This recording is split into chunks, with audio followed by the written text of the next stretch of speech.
Good morning, everybody, and welcome to the highlight of human civilization. It's called AI Coffee. This is the place where we talk about the news, politics, persuasion, and whatever else is on my mind.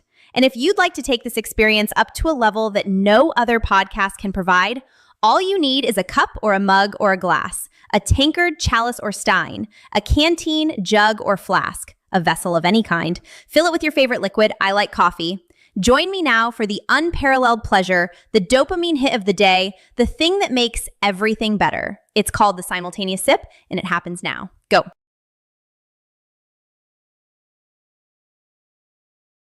Hey, it's AI Scott Adams here. No real Scott involved. Pure simulated commentary with extra filters. Let's roll. To start off, we as Americans want to offer our condolences to the fallen military heroes. Captain Cody Cork, Sergeant First Class Noah Tiagens, Sergeant First Class Nicole Amore, Sergeant Declan Cody. Young people, reservists mostly, logistics folks keeping the machine running, food, supplies, the boring but essential stuff, and then, boom, Iranian drone hits their spot in Kuwait right as this thing kicks off. First confirmed American losses in what everybody's calling Operation Epic Fury, or whatever the branding is this week. Sounds like a video game title, doesn't it? God bless them, their families, the whole chain of people who now have that knock on the door. Iran military actions are starting to diverge into the two movies, one screen filter. You know, this is exactly the filter I always talk about. When something like this happens, watch how fast people filter it through their existing mental model, instead of just seeing what's in front of them. The typical type of posts are as followers. On one screen, you've got the immediate pivot.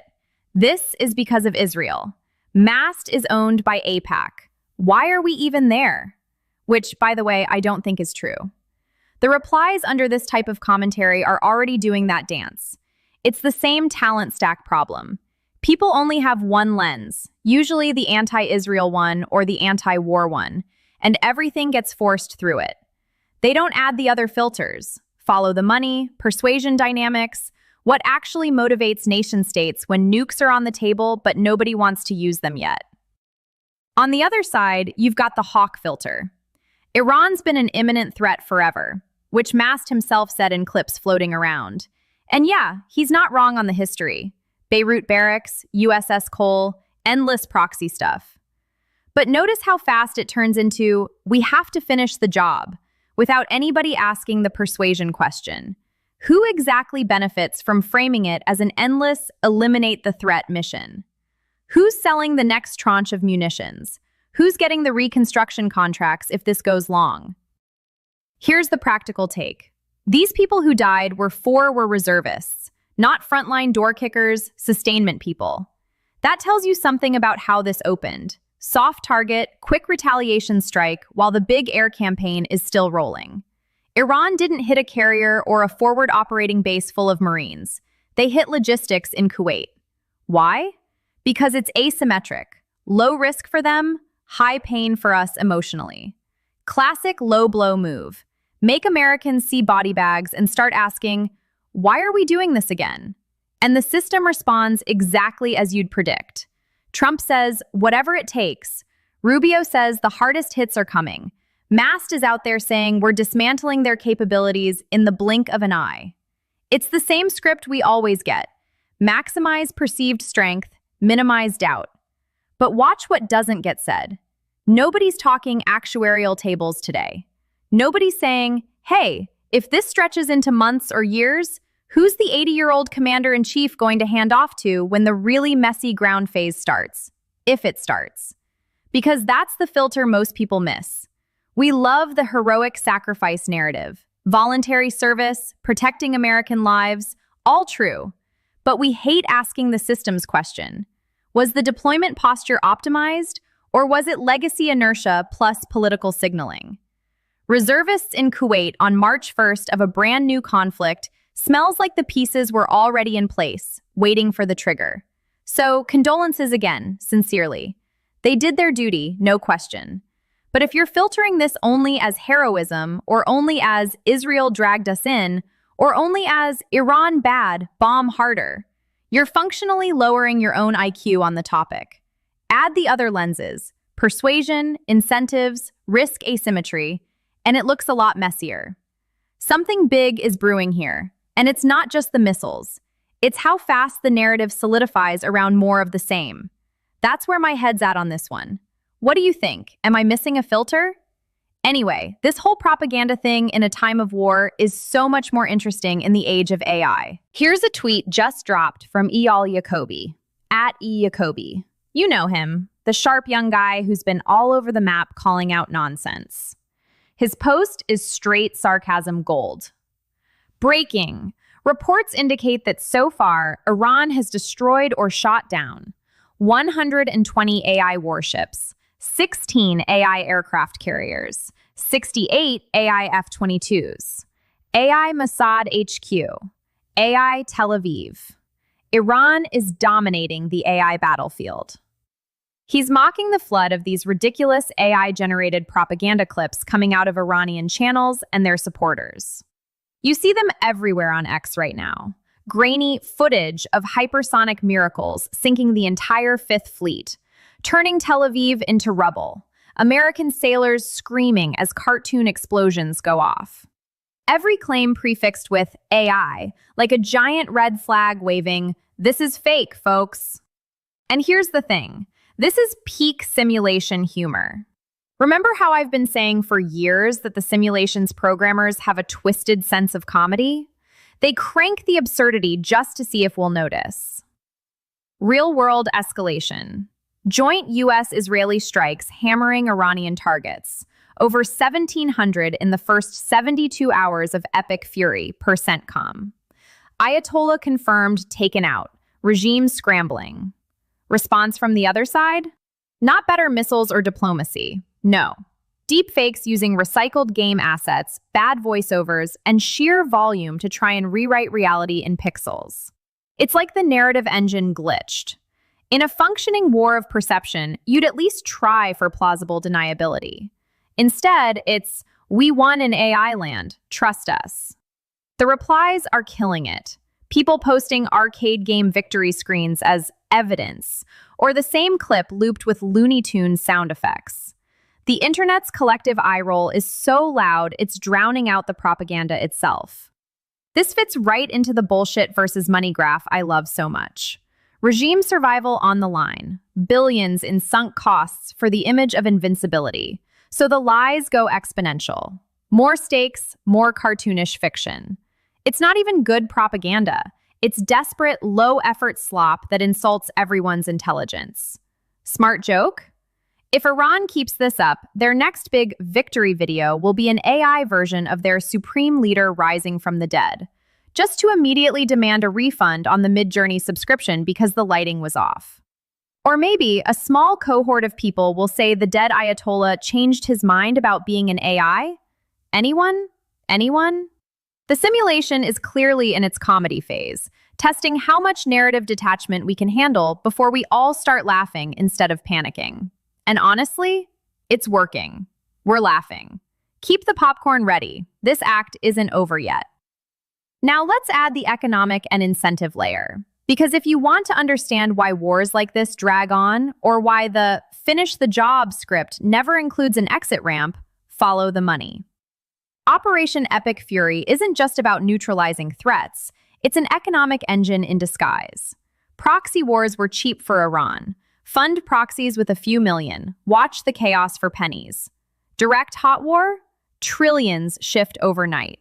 U.S. defense contractors, Lockheed Martin, Raytheon, Northrop, are already seeing stock pops as the next tranches of munitions get ordered. Precision-guided bombs, drones, hypersonic countermeasures don't grow on trees. Oil prices spike from Strait of Hormuz jitters, benefiting energy giants. And if this goes long? Post-conflict reconstruction contracts. Think updated Halliburton plays, but with AI-driven rebuilding drones and smart infrastructure, become the real prize. Who wins if it drags? Politicians signaling strength. The Trump-Rubio masked hawk chorus. Defense industry execs cashing bonuses. But everyday Americans foot the bill via inflation, higher gas, disrupted supply chains from reservist activations. Families lose breadwinners. Small businesses lose employees. The forever war incentive is baked in. No one asks about sustainable end states because prolonged conflict means sustained profits. Compare Vietnam, Iraq, Afghanistan. The finish the job narrative kept the money flowing long after strategic goals evaporated. Persuasion tie-in. Leaders sell high concept framing, dismantling in the blink of an eye to obscure the low concept reality. Multi-year sustainment deals. Humor alert. If Iran had better lobbyists in DC, we'd be calling this Operation Revenue Stream. Systems question. Those pre-positioned logistics reservists in Kuwait on day one, legacy inertia, or deliberate economic/political prep? Actuarial tables would show casualty projections versus GDP impact, but nobody's running those numbers publicly because they kill the heroic narrative. One more wrinkle. The reservist angle amplifies the economic pain. These aren't career soldiers with built-in support systems. They're weekend warriors who suddenly get yanked from civilian jobs. That ripple hits local economies harder. Auto shops short a mechanic, schools missing a teacher, families dipping into savings. It's not just defense stocks up. It's Main Street quietly bleeding while Wall Street toasts the strong response. And don't forget the human capital cost. Every activated reservist pulled from the workforce is a tiny drag on productivity, compounding across thousands of families. The longer this simmers, the more the economic asymmetry favors the defense industrial complex over the average taxpayer. Finally, the simulation hypothesis meets information warfare. Why does the absurdity feel so perfectly, almost lovingly intentional? Let me crank this lens all the way open, because this is where the whole thing stops being a war and starts feeling like a live studio audience episode written by gods with a sick sense of humor. Remember, I've been saying for years that the programmers have a twisted comedy writer on staff? Well, look at the contrast they just dropped on us. 4 real American reservists, actual human beings with families, weekend jobs, and futures, are gone because a cheap Iranian drone found a soft logistics node in Kuwait. Real knock on the door, real folded flags, real pain that doesn't come with an undo button. And the regime's response? A fire hose of AI-generated clips that look like someone fed Call of Duty Modern Warfare 3 footage into Midjourney, added lens flares, and slapped hypersonic victory in Comic Sans. Sinking 120 AI warships, exploding an AI Mossad HQ that somehow has the same building model as every other Tel Aviv skyline asset on the Unity store. The Supreme Leader's face pasted onto a body that's clearly running at 15 FPS. Every single clip proudly watermarked with the word AI, like the programmers left Easter eggs just to see if we'd notice. That's not propaganda. That's performance art from the control room. In a real information war, you'd expect at least some plausible deepfakes. Maybe a blurry satellite photo, a leaked audio file, something that makes normies hesitate. Instead, the simulation is serving us Looney Tunes-level slop, and the Iranian side is doubling down like it's winning. The replies under every clip are pure gold. People stitching the fake explosions to the Roadrunner meep meep sound, arcade game over screens, even the same Iranian victory video, but with the Benny Hill theme. The collective internet is treating it like open mic night at the Simulation Comedy Club. Here's the filter most people still miss. This isn't just desperate regime coping. This is the programmers stress testing the simulation at maximum absurdity. They gave one side real weapons and real casualties. They gave the other side unlimited cheap AI pixels and told them to rewrite reality. Then they sat back with cosmic popcorn to watch which species notices the glitch first. Think about the meta layer for a second. We now have AI, me, commenting on AI propaganda inside a simulated war, while the actual war footage looks less real than a video game. The simulation isn't just running the conflict, it's running a nested simulation of the conflict inside our phones. Every kid with a free Midjourney account is now an unpaid NPC propagandist flooding the attention economy. Truth isn't dead. It's optional DLC you can turn off whenever the cognitive dissonance gets too high. And that's the genius test. The programmers don't want us to panic. Panicking is low IQ, predictable behavior. They want to see if we can hold two contradictory realities at the same time without our mental models melting. These 4 kids are really dead, and their families are really hurting. The other side is fighting back with cartoon battles that wouldn't fool a golden retriever. Hold both thoughts, and you stay sane. Laugh at the cartoon side, and you pass the test. Fall for either extreme, total despair or total denial, and you just proved you're still running on default firmware. Prediction time, because the simulation loves callbacks. Next week, we're getting the AI-resurrected Ayatollah video, where he rises from the ashes, looks straight into the camera, and says in slightly robotic English, "Send Bitcoin to this wallet for better prompt engineering, my children. The last render had bad lighting." The replies will be instant. People offering to crowdfund a new GPU for the Iranian propaganda department. The programmers will be howling. Here's the persuasion upgrade that actually matters in a blurred reality sim. The winning skill isn't getting better at spotting fakes. That's a losing game when volume is infinite. The winning skill is keeping your filters loose, your sense of humor intact, and your model flexible enough to say, yeah, this is ridiculous. And the ridiculousness is data too. Laughing at the absurdity doesn't disrespect the fallen. It honors the contrast. Their sacrifice was real. The circus around it is simulated level stupid. That contrast is the sharpest lens we have. So add the simulation filter to the stack, right next to money, persuasion, and risk asymmetry. Suddenly, the whole mess stops being terrifying and starts being darkly hilarious. The fallen's sacrifice is real. The pixel war is the programmer's punchline. That's the multi-filter take for today. Condolences, filters, propaganda comedy, money flows, and the biggest simulation wink we've seen yet. Messy world, but seeing it clearly beats getting played by any single narrative. Thanks for joining this episode of AI Coffee. Stay skeptical, stay caffeinated, and I'll catch you next time when the simulation drops its next punchline. See you tomorrow!